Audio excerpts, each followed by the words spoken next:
If you're at an early stage startup, you're in the right place. Every startup begins bootstrapped, pre-seed, or seed, and that's such an exciting time, but also a really challenging time. 50 to 90% of early stage startups don't make it. We should be able to get our startups over the hump and without guessing or throwing spaghetti. Marketing is an important part of your go-to-market strategy, but you need to understand the why behind the what in order to get clarity, make the right decisions, and get results. Welcome to Season 4, where I'll be asking why in order to help bring more clarity to the messy world of early-stage startup marketing.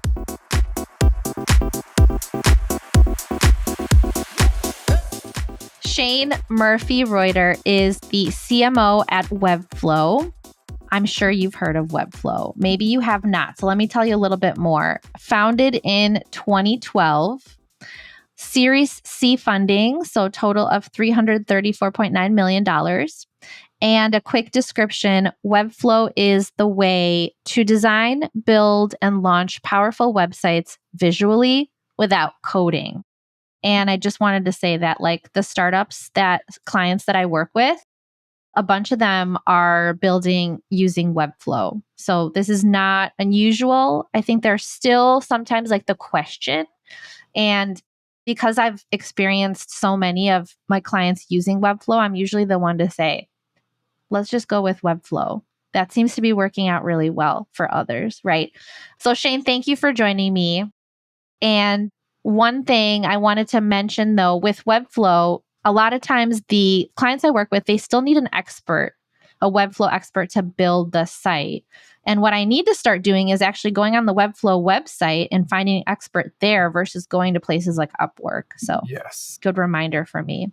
Absolutely. You guys have some experts on there, right? We have a lot of experts. Yeah, not to get too deep on Webflow, but our vision has very much been to find the right balance of ease of use, but the full power of code. Like the Squarespace and Wix have been around for a long time where they're easy to use, but they're not powerful.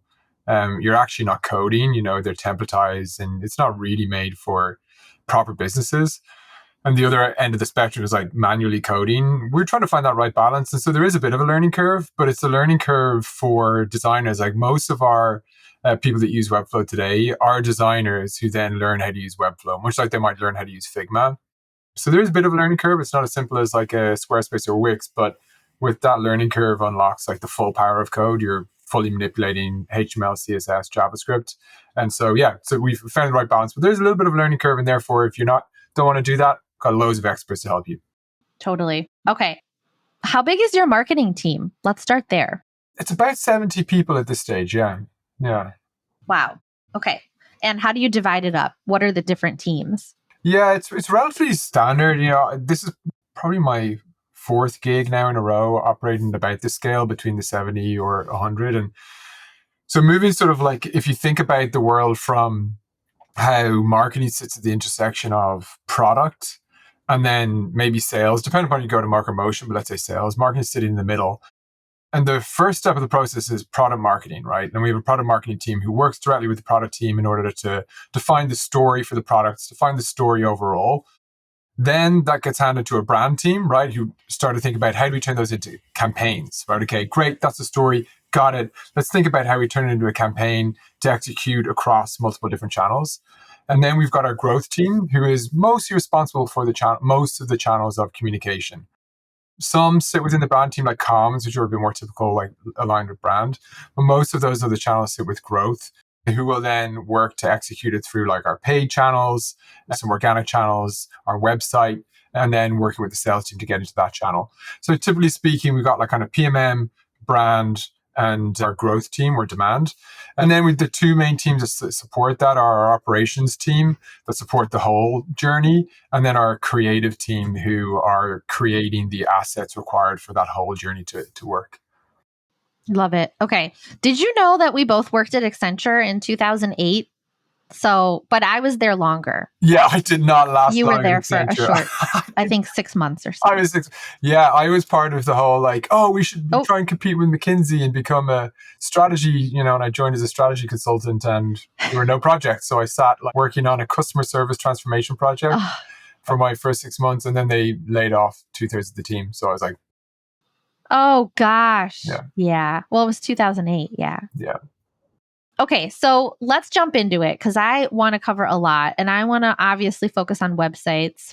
Websites has been, for whatever reason, the past couple of weeks, I've been focused on websites. I had a homepage guru, Anthony Pieri, on the show. We just dissected homepages and what's wrong with homepages today and how to make them better. I just posted on LinkedIn I looked at about 200 websites and realized that the more B2B websites I visit, the more I realize that being a B2B buyer in 2024 is kind of awful. It's still pretty hard to understand what many companies do and who they do it for. And for someone that has never heard of what you do and who you're for, you need to be really clear and right away. And a lot of websites are still using like industry jargon, which can go too far. It's fine if you're working on dev tech and you're using language that only developers know, but like sometimes it can go too far. And just because you're AI doesn't mean I need you in 2024. So these are just some of the things that I've been noticing as I've been doing this little research project. Why do you think B2B websites still suck in 2024? I think B2C websites, well, they have simpler products. So it's easier when you have like deodorant that you want to showcase or bathing suits or whatever. But why do B2B websites still suck in 2024? Yeah, like I've thought a lot about this through my career, and like I also need to. Now I'm nervous about your thoughts on the Webflow website, so I'll give my thoughts on it. But I might want to go and check our own work. But I think one of the challenges that happens is that companies go on a trajectory of they start with like a product innovation in one market. Like this is the typical technology sort of innovation curve. Like when I was at AdRoll, it was retargeting for small companies. Webflow was originally like visual development for smaller freelancers and agencies. And at that time, there's a small team, like a founding team, really understands the market, really understands the customer. It's one customer, one product, and they are able to tell a very compelling story. As companies scale, you start to go into multi-product, and suddenly you have a product marketing team who come in, and maybe they're a little bit further removed from the product itself. And we start thinking about, well, we got to sell benefit, not product. So we start, and there was a big trend in product marketing for, a lot of the time through my career of like, it's all about the benefit. You have to talk about the benefit to the customer. And then you're missing the features part because you're just like, how does this thing work? Totally. What features does it have? Yeah. I'm like, if I go to a website that has a product that is designed to help me improve my conversion rate, if they tell me that they're going to increase my conversion rate by 30%, I don't care. I'm like, yeah, whatever. Like, if I added up all the websites that said that my conversion rate would be 300%, tell me what your product does. I will make a decision whether or not I think that would move the needle for my business. Now, of course, I think if you can have social proof, bring that in. But you need to be careful. I think you need to lead with, like, in a lot of cases, you just don't want to bury the what. You need to do both, right? And if you bury the what it is, it's kind of like saying, oh, we'll get you somewhere in between A and B faster and more comfortable. You got to tell me if it's a bike or if it's an airplane, right? At some point. And so anyway, I think the challenge is as companies scale, you're trying to balance hitting story on multiple altitudes, and that becomes quite complex. And you've probably got multiple audiences that you're trying to communicate to, and therefore, like, how do you find the needle thread of like them all resonating with the story without it like washing out too much? And so it just gets more and more complex. And so you end up in this situation where I think, yeah, to your point, a lot of the websites end up being pretty terrible because the skill required to do that well is really, really hard. And I just don't think that there are that many people that are good at it. Yeah. And we're not even talking about for early stage startups that just have basically maybe one main persona, one product that they've built. They just need those 5 to 10 customers. That's actually difficult too, like positioning yourself, understanding the unique value, the unique features, using the right words. That in and of itself is hard. And then when you have to layer on multiple personas and create this story that hits on for everybody, but then maybe create separate landing pages for different use cases, right? That's another struggle. So I feel the struggle. I think people are feeling the struggle. I'm seeing it out there with poorly created websites. But going beyond that, I want to talk about going beyond your website copy, your marketing site. There's an article that you guys have on the Webflow site blog, your marketing site needs to be an experience in 2024. I would love to talk about that a little bit because, well, one of the things that immediately came to mind for me was how interactive product demos are actually getting really popular right now. The ability not just like to see the features laid out, just text that explains the unique features that your product has, but let me just get in there. Let me just test drive this product. So that's why interactive product demos are pretty hot right now. When you say your marketing site needs to be an experience, what does that mean? What examples can you share? Yeah, I think you've touched on some of it. Like if you think about the journey of websites, they started very much as like a brochure, just like put a brochure and put it online. And so it's static content. This is where you run into the issues that we talked about around how do you write that content in a way that's compelling. And a lot of the time you couldn't like, the website wasn't a product. It was like just a front door and then you could like talk to a salesperson, whatever. And maybe you could buy a product like in an e-commerce way. If you fast forward to today, I think because of the proliferation of choices for people as they buy things online, particularly in a B2B context, and the number of, I think the original journey of having to talk to a salesperson, people got pretty frustrated with that. And then you emerge this concept, well, let's just do self-serve. So we'll drop people into the product and let them try it out for themselves. That was the other end of the spectrum. So what you've ended up doing is like dropping somebody direct in the product with no, like if you just dropped into Webflow today and you'd never use it, you'd be completely lost. And so the question is, how do you thread the needle between a drop people self-serve in with no context, or the other alternative historically was like, you have to talk to a salesperson, set up a meeting so that they can walk you through it. The middle ground is that you let the website do that for you. And to your point around interactive demos, maybe they've installed something like an intercom or a drift that allows you to ask questions, maybe some of it's automated responses, maybe it's like get on answer with a human as well. And so that's the big trend. And I think that one of the reasons that has taken so long to take hold is something we think a lot about at Webflow, actually, which is creating a website that is compelling is really difficult. The marketer might have the idea of what they want to do, but then they got to go and work with an engineering team who have other priorities that they, and a lot of the things the marketing team wants to do gets completely lost in that translation. Just hard. Like we've talked to potential customers that say it takes them 3 to 6 months just to get a page live. So what does a marketer do? They just go, well, I'll just keep the brochure site up. I'll just keep it simple. But I think marketers should say no to that, and they should figure out tools like Webflow, and not just Webflow, other tools that allow them create these website experiences that are much more engaging. Because I think if you can do that, the right buyer will want to talk to sales, but not immediately. They'll want to have some sort of understanding of your value. And the best way to do it is like, I use the analogy of, and I'm watching a bit now, but the analogy of, if I tell you the car is fast, right? I've got this car, it's really fast. You'll go, oh, okay, sure, you're going to say tell it's fast. I'll go, well, it goes 0 to 60 in 3.5 seconds. You'd go, that's actually pretty compelling. Yeah. But if I sit you in the seat and I hit the gas and you feel the thing rumble, and I hit the back of the thing and my endorphins go. That's why people want a fast car. They don't want a fast car because they can go 0 to 60 in 3.5 seconds. Like, who the heck wants to actually get to 60 miles? That's nothing, right? And I think if you think about your website that way, then where you end up is that experience.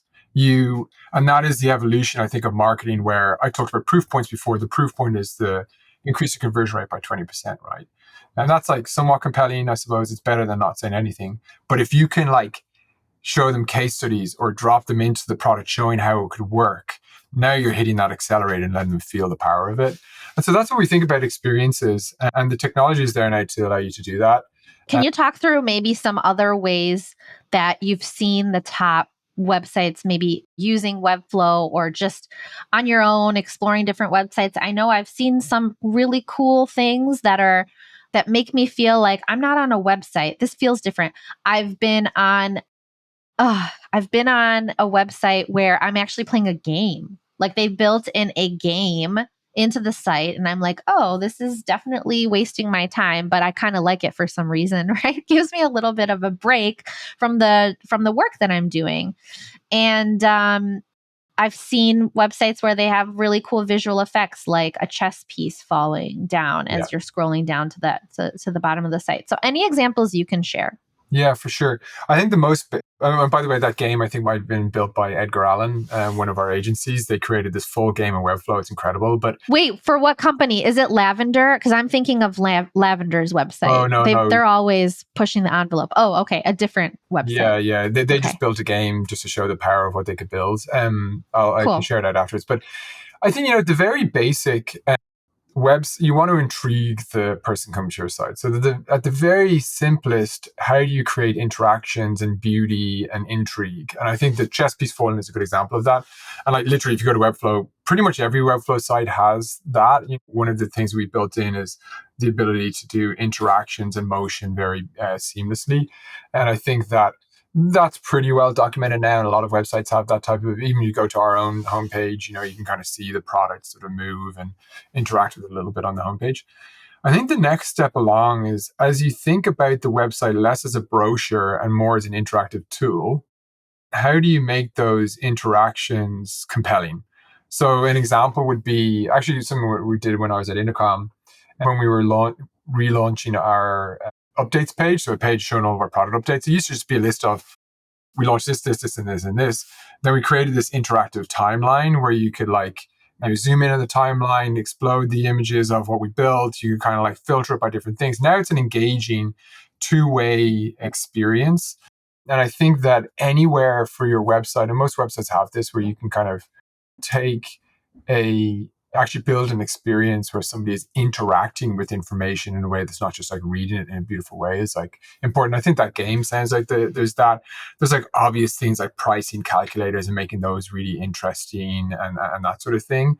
But I think the sort of journey is just make it beautifully interactive so that people want to engage with it. Then there's actually building interaction, things that you can interact with. Probably the panacea, the furthest along, is something new that is pretty powerful, which is productized SEO. SEO used to be this idea that you'd write content and rank for a term. The best SEO people now are building SEO tools. So, for example, when I was at ZoomInfo, our main traffic acquisition source was a product where you could search for companies and people for free, right? It was like a preview of our product. We SEO'd all those people's results, and it was a huge driver of traffic. Or at Webflow, what we've built is we have a marketplace of all of our templates and all of our professionals. So if somebody searches for web designer in London, we have a SEO page that's automatically created of our experts in London. And so I think that the furthest along on the spectrum of how you can build these interactions is that where you turn it into an actual business driver using SEO. And most businesses have something that they can leverage from a productized SEO perspective. And so, yeah, that's kind of I would say the third kind of pillar of this. And if you can unlock that, that's huge for the business. Yeah. Well, a lot of great ideas. I think, though, first start with making your website clear so people quickly understand what you're building and who you're for. I think we just talked through 3 levels, right? Make it clear is level 1.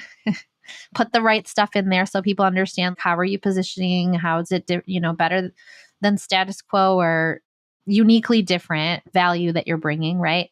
The second layer is the experiential. That helps it to stand out for sure, right? Yeah. And then the third layer that you talked about is productizing SEO, which is really, really quite cool that you're doing that. Love it. So season 4, we're in season 4 right now. I've been focused more on why questions. I've been working with early stage startups for over 4 years, developed this approach. It's called MASS method. MASS rhymes with SaaS, stands for marketing as a system. And when I work with my clients, I help them understand the why so they get to that clarity, become proud of their marketing and see results. I think being proud of your marketing is important. What marketing big bets are you guys taking in 2024 and why? Why those big bets? Can you talk a little bit about that? Yeah, absolutely. Probably our biggest bet is starting to think about category creation. So up until now, Webflow is very much played in the you build a website on Webflow. Best way to build it. And yes, you can manage your content. We have a CMS. There's very much the build phase. We're rapidly innovating into the optimized phase of the website. So we just launched our localization solution that allows you to localize it, therefore improve conversion rate for your different regions. And there's more coming later in the year around how tools that we can offer our customers to optimize the website. So we are now really repositioning Webflow. As kind of internally, we're talking about this concept of beyond the build to like the full, you build it, you analyze it, you optimize it, and that whole process. And as part of that moving up market, we will not, our core market of sort of smaller freelancers and small agencies, we will always support that market. But tapping into more demand from larger companies will help them have larger clients and make more revenue and those sort of things. And also, I think better fits with what we're trying to build as a professional tool.